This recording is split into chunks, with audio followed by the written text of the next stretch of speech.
日本の消防を変えたい。非常に言いにくいことも含まれていますが、組織間の移動もありません。話題になるのが救助大会です。私が問題意識を持っている現場が火災と救助です。来週の消防士 TV の内容はこちらです。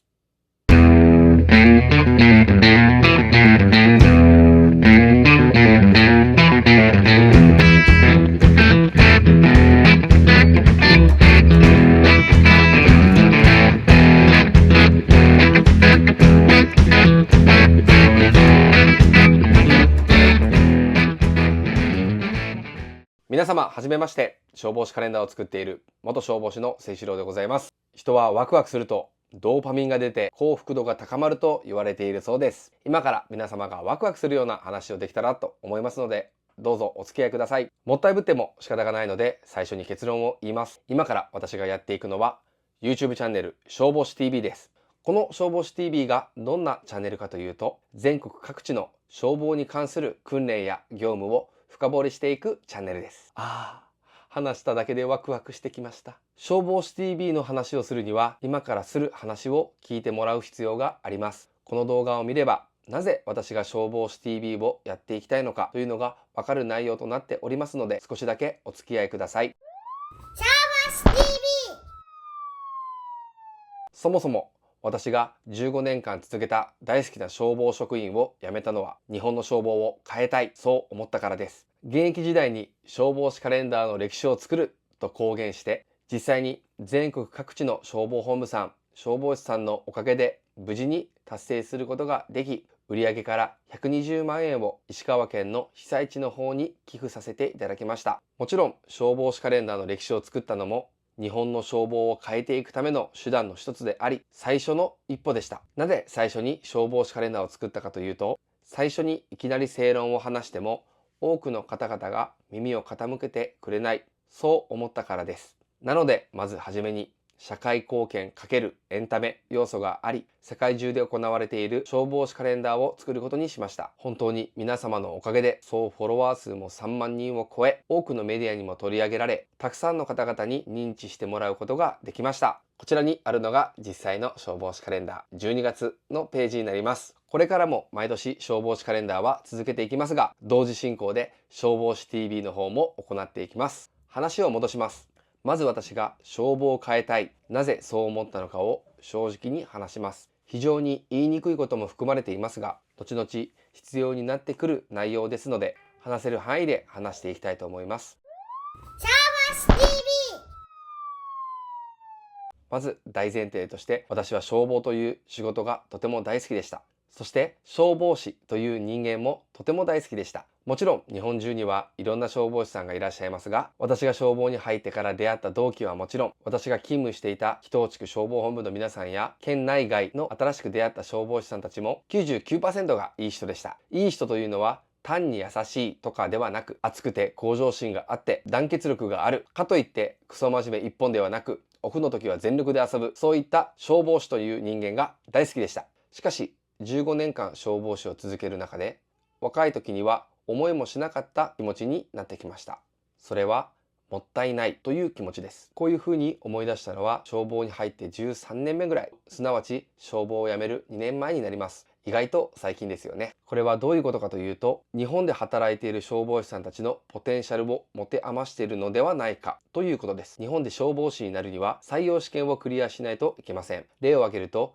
一次試験で学科試験、二次試験で体力試験、さらに論文や面接まであります。要は勉強も運動もコミュニケーション能力も必要な人材が消防には集まっております。しかしこの素晴らしい人材を最大限に活かせていないのが現状だと思っております。もっと具体的な話をしていきます。私が問題意識を持っている現場が2つあります。それは火災と救助です。一般の方にはなかなかわからないと思いますが、火災と救助の現場については全国各地の消防本部、もっと言うと職員の中でも差が出てきている内容だと思っています。一方、予防や救急はどうでしょうか。痛ましい火災が発生するために消防法が改正され、消防用設備等の設置基準も厳しくなっております。救急救命士ができる処置も拡大し、救急全体のレベルも上がり続けている印象です。そしてそれが全国各地で高いレベルで運用できている。それが予防と救急の素晴らしい現状だと思っております。さて、話を火災と救助に戻します。火災で言うと、ホース延長の仕方、サイズアップの仕方、屋内侵入の仕方、要救助者の救助方法、トラブルが起きた消防士の救出方法など、現場活動で避けては通れない活動が全国各地でバラバラです。バラバラどころか、新しい技術の存在すら知らない方もいらっしゃると思います。これはバラバラということ自体が問題ではなく、基本となる方法がなかなかアップデートされておらず、自助努力によりアップデートした消防学校、消防本部、消防職員さんだけがアップデートされており、住んでいる地域や隊ごとにレベルが出てきてしまっているのが現状だと考えています。特に屋内侵入や隊員にトラブルがあった時の対処方法などは命に直結する活動になりますので、より現場に近い環境で質の高い訓練をしないと最悪の場合、殉職といった事態を招いてしまう可能性もあります。まとめると、消防の根幹となる火災出動一つとっても全国各地で高いレベルで統一されていないのが現実だと思います。実際に私も消防隊としても救助隊としても活動してまいりましたが、退職していろんな方と関わるたびに自分の未熟さを知ることもできました。このようにもっと新しいことを知りたい、現場に直結する訓練をしたい、そう思っている消防士さんは全国各地にいるのではないでしょうか。次に救助です。救助も火災と同じように根拠のアップデート不足があると思います。救助で一番わかりやすいのがロープレスキューです。日本での統一事項は未だに三つ打ちロープであり、消防学校の救助のカテゴリーでも多くの時間を費やします。もちろん三つ打ちロープ全てを否定するわけではございませんが、中にはアップデートしている消防学校さんや消防本部さんも多数存在します。しかし高いレベルで統一できていないのが今の現状です。ロープレスキューについては一部の方の自助努力により網ロープが普及してきました。有志で結成されたロープレスキューのチームは大会で世界一になったりしている実力もあります。そして一番ネットやオープンチャットなどで話題になるのが救助大会です。シャーバス TV。様々なコメント欄で救助大会は廃止にした方がいい、税金の無駄遣いだという意見で溢れています。この大会の話もしっかりと触れておく必要があるのでお話しさせていただきます。通称救助大会は今から53年前の昭和47年に開始されました。救助技術の高度化に必要な基本的要素のレンマ。全国の隊員が一堂に会し、競い学んで他の模範となる隊員を育成する。常に市民の立場になって大会内容を研究し、未来志向の大会とすること。これらが目的で開催されています。救助大会は現在大きく3つのカテゴリーに分かれており、1、基礎訓練、2、連携訓練、3、技術訓練となっております。さて、令和となった現在、目的が果たされている大会になっているでしょうか。大会の歴史とともに見ていきましょう。1972年に一般財団法人全国消防協会の主催で救助大会は始まりました。正直、53年前の全国消防協会さん、そして消防士さんたちはすごいと思います。現在の障害突破も第1回大会で生まれました。また、目隠しをしていろんな障害を通過していく暗中模索という訓練も行われていたそうです。これなんてまさに現在でいう FFS やリットの訓練ですよね。第2回大会では宙吊り救助が行われています。この想定なんて前年度私が勤務していた木頭地区消防本部さんが技術訓練で発表された想定になります。それから救命策発射銃訓練というのもあったそうです。第3回大会では歩幅救出、ロープブリッジ救出、応用登攀が始まりました。第7回大会ではロープブリッジとか高所人命救助なども行われていたそうです。第8回大会では引き上げ救助が誕生しました。現在佐賀県大会で行われている歩幅救出、ロープブリッジ救出、引き上げ救助、障害突破、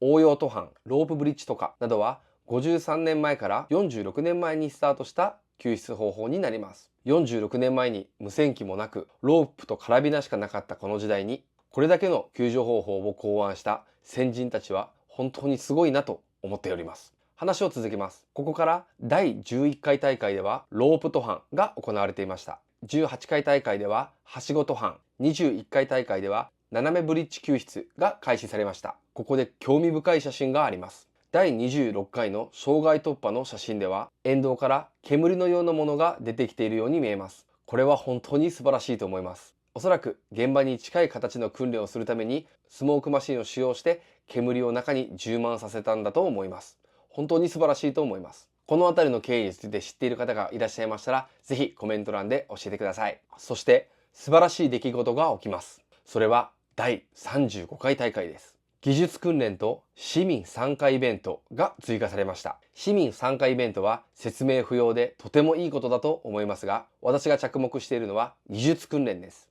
技術訓練とは、災害の複雑多様化に伴う救助技術の高度化に対応する目的として、定められた救助方法や資機材に縛られることなく、創意工夫の下でより安全、確実、迅速な訓練を行うことを目的とされています。この初めての技術訓練では、ビルの屋上から地上に救出する訓練や、高所作業中の男性が宙吊りになった想定で応急処置から救出までを行う訓練が実施されています。どこの消防本部さんかわからないですけども、とても素晴らしいことだと思います。いつか話を聞いてみたいです。これが19年前の出来事です。これから大きな変化はなく、現在は約50年前に考案された救助方法、そして19年前に追加された技術訓練、この両方が存在する大会になっています。しかし、今の時代にあった技術訓練の割合は低く、未だ多くの時間と予算を約50年前の訓練に費やしているのが現状です。別にそれが全てじゃないからいいじゃないか。昔の訓練も大事だ。その訓練で得られるものもある。というふうな声も聞こえてくるとは思います。しかし、日本消防において、この救助大会にかかる業務のウエイトはとても高いです。消防本部によっては、ほぼ一年中この訓練を行うところもあるそうです。要は、全国の消防本部さんほぼ全てが多くの労力をこの救助大会に費やしていることが言えます。シャーバス TV。 では、日本の消防はレベルが低いのかというと、そういうことではありません。どの分野においても、どの地区においても、素晴らしい消防士さんたちは多数いらっしゃいます。総務省消防庁さんをはじめ、各消防本部では試行錯誤しながら、より良い現場活動のために尽力されているのは事実です。しかし、後から話す原因により、今まで話した課題を解決できていないのが現状です。また、一部の方は、休みの日や自分のお金を使って新しい技術を習得されており、公務中に公費だけで訓練を行っていたとすると、今の日本消防はもしかしたら少し変わっていたかもしれません。実際に私もドア開放の技術やロープレスキューの技術、FFS やリットの訓練もそのような方々から学ばせていただきました。とにかく日本各地の消防本部さん、消防士さんには素晴らしい知識や技術を持っている方が多数おり、そんな有益な情報を家にいても職場にいてもどこでも学べる環境をこの消防士 TV で作っていきたいと思っています。いつでも学べる環境があれば少しずつ日本消防は発展していくのではないかと考えました。民間企業と違って競合他社という考えは消防にはありません。有益な情報を他に漏らしたからといって予算が削減されるわけでもありません。消防こそ有益な情報は全体で共有できるようにして日本全体のレベルを上げていくと消防も住民も双方にメリットがあることだと思います。また私は200人規模の消防本部で15年間勤務し様々な業務を経験してきました。消防隊として火災に行き、救急隊として救急現場に行く、救助隊として山岳救助、水難救助、シーバーン救助、交通救助、その他様々な救助事案に出動してまいりました。また、119番受付業務も兼務で8年間経験しました。予防業務は3年間、火災調査業務は9年間やってまいりました。文書勤務も経験し、少人数での出動や僻地での活動の大変さも感じることができました。緊急消防援助隊や応援協定での出動、令和元年と令和3年には佐賀豪雨により大規模災害も経験しました。ですので、消防士 TV で私自身がリポーターになり、様々な角度で質問を行い、皆さんが知りたいことを深掘りできたらと思っています。要は、いい情報はみんなで共有しようということです。シャーバス TV。 ここで鋭い人はこう思うと思います。だからってなんであなたがやるの？それって国とかの仕事じゃないの？その通りだと思います。先ほども申しましたが、今からお話をすることで分かっていただけると思います。原因は日本消防の組織体制についてです。日本消防は国家公務員ではなく地方公務員になります。全国には720の消防本部が存在し、給料や手当はもちろん、勤務方法や車両、資機材、活動内容もそれぞれの消防本部によって異なります。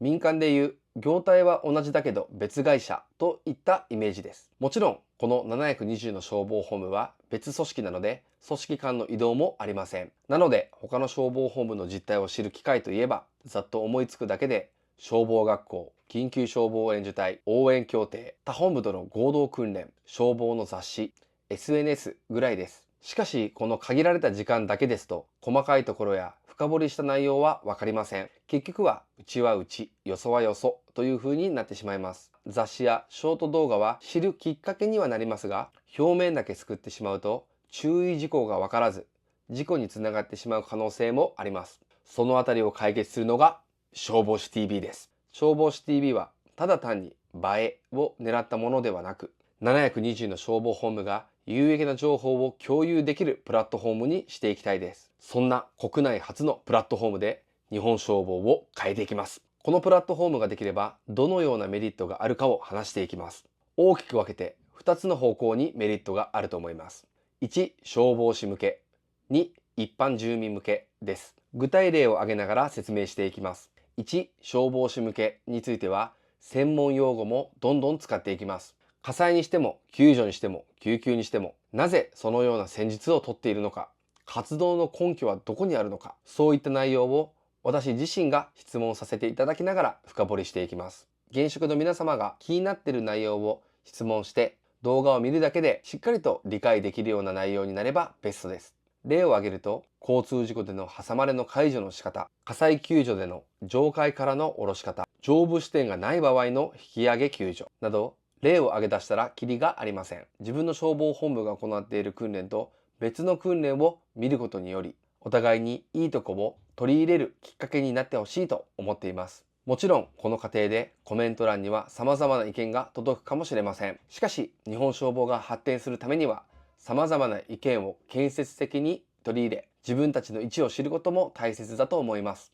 また一般の方々には日常生活には役には立たないかもしれませんが、消防が好きな方や子供さん、消防を目指している方にはとても興味深い映像になると思います。消防士向けの内容といたしましては、現場系はもちろん、業務の効率化につながるような内容も取り上げていきたいと思っています。2つ目は一般住民さん向けです。突然ですが、あなたの子供が喉におもちゃを詰まらせました。あなたの親が大量出血して血が止まりません。旅館先のホテルの廊下で火災が発生し、近くに屋内消火栓があります。皆さんは正しく行動できますか？こちらも言い出したらキリがないですが、自分自身や周りの方を救う技術や知識を知っていれば、被害を最小限に抑えることもできますし、今まで救えなかった命も救えるかもしれません。住民の皆様に消防の皆様から有益な情報を発信していただくことで、消防と住民が協力し合い、みんなで救える命を増やしていきたいと思っています。このように消防士 TV は現職の消防士さんだけでなく、消防団員さんはもちろん、日本に生きるすべての方々のためになるチャンネルを目指していきます。シャーバス TV。そしてこの消防士 TV の展望はこれだけではありません。消防って日本だけのものでしょうか？もちろん違います。世界中には消防という組織は多数存在しており、人命救助の知識に乏しい国では救えなかった命が多数あったと思います。消防士 TV は国内のみならず、海外の消防も取材し、作った番組を多言語で発信して、世界中の方々に届けたいと思っています。このように、消防士さんたちと一緒に作っていく消防士 TV で、世界中の命を救うお手伝いをしたいと思っています。ここまでが私が消防士 TV をやりたい理由です。そして、今までお話しした事業計画は、1年以上前にグレーゾーン解消制度という制度を使い、総務省に紹介し、法的に問題ないことを確認しております。要は、総務省消防庁を管轄する総務大臣からお墨付きをもらった YouTube チャンネルということになります。じゃあ実際にやれんのかという声も聞こえてくるかと思います。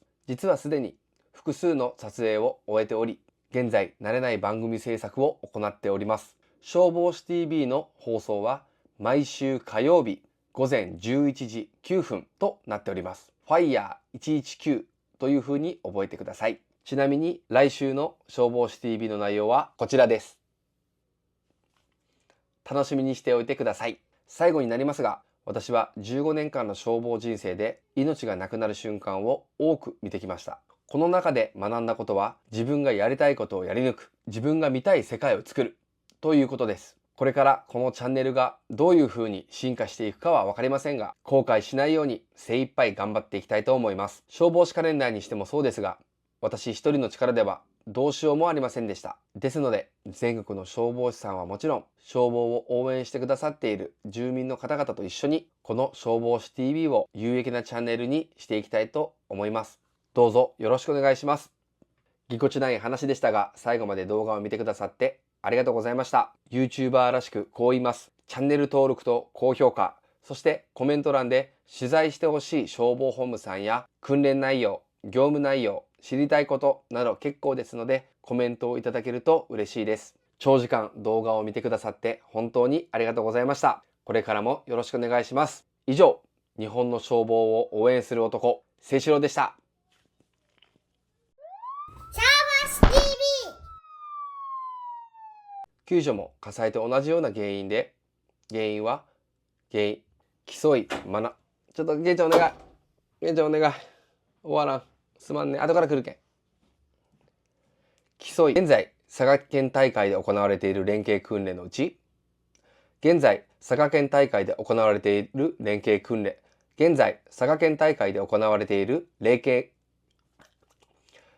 ビルの屋上から地上に救出する。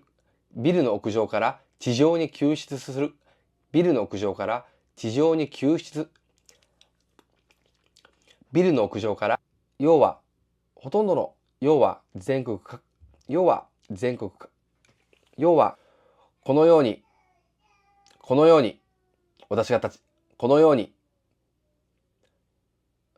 ように、全国の消防士さんと協力、